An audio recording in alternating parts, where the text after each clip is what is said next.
on which to test the formula. The business came to life and made a fortune for its owners. It's still thriving, although Mr. Nash has gone. The experiment was so unique that newspapers and magazines have given it more than $1 million worth of laudatory publicity. Keep in mind, this was also, written 100 years ago, so some of their language is a bit different than ours. And also, in a kind of a good way, I think. Because I know that I write at like a 5th grade level because I was into marketing, and you have to write at a 5th grade level for people to understand it. But this book is written just a little bit higher, I think.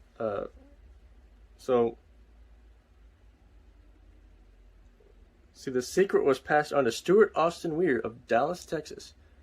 He was ready for it, so ready that he gave up his profession and studied law. Did he succeed? That story is told too.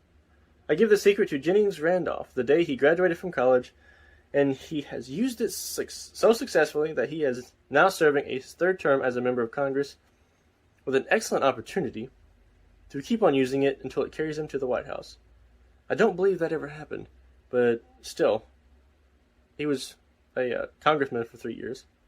While serving as advertising manager of the LaSalle Extension University, when it was little more than a name, I had the privilege of seeing J.G. Chaplin, president of the university, use the formula so effectively that he has since made the LaSalle one of the great extension schools of the country.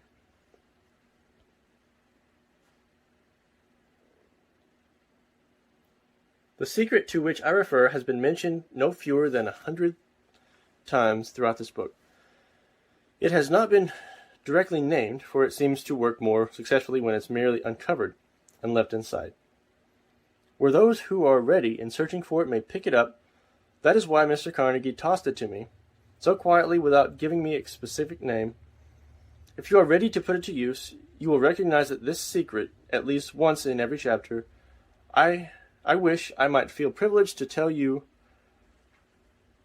will know if you are ready, but that would deprive you of much of the benefit you will receive when you make this discovery in your own way. While this book was being written, my own son, who was then finishing the last year of his college work, picked up the manuscript of Chapter 2, read it, and discovered the secret for himself. He used the information so effectively that he went directly into a responsible position at a beginning salary greater than the average man ever earns. His story has been briefly described in Chapter 2.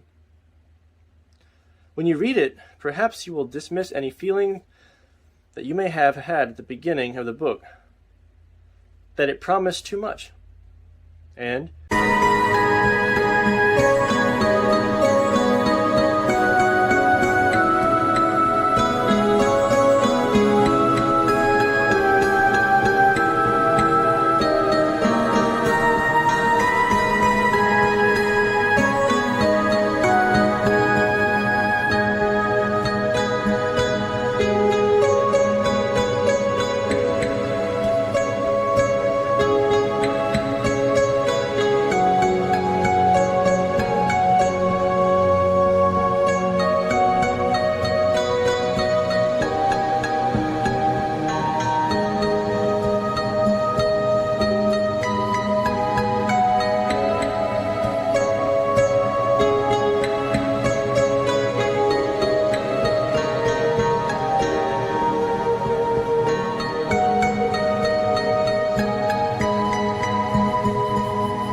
two, if you have ever been discouraged, if you have had difficulties to surmount, which took the very soul out of you, if you have tried and failed, if you were ever handicapped by illness or physical affliction, this story of my son's discovery and use of the Carnegie formula may prove to be the oasis of the desert of lost hope for which you have been searching. So poetic. It's so poetic the way he talks. Back then, people took more effort to produce poetic manuscripts when they were writing. Maybe that's just also how they talk. These days, I'm surprised we're even talking at all and not broadcasting something through some Neuralink.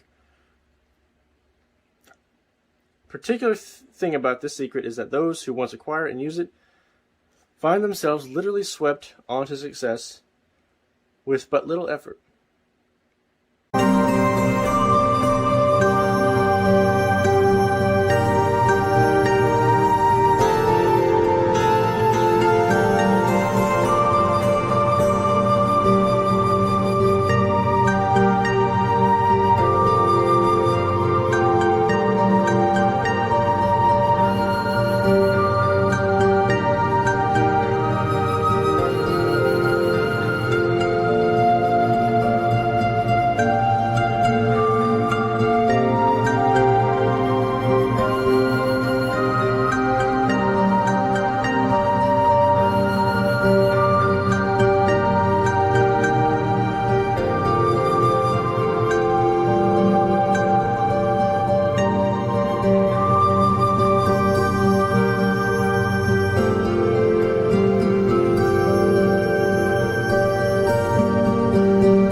And they never submit to failure.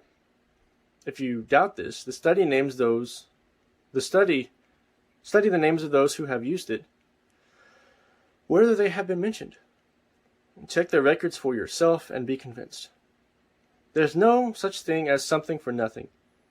The secret to which I refer cannot be had without a price, although the price is far less than its value.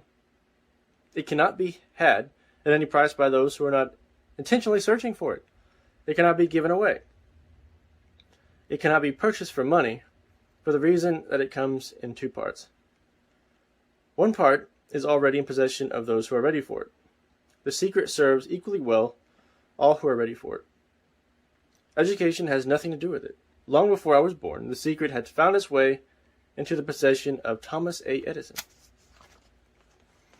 And he used it so intelligently that he became the world's leading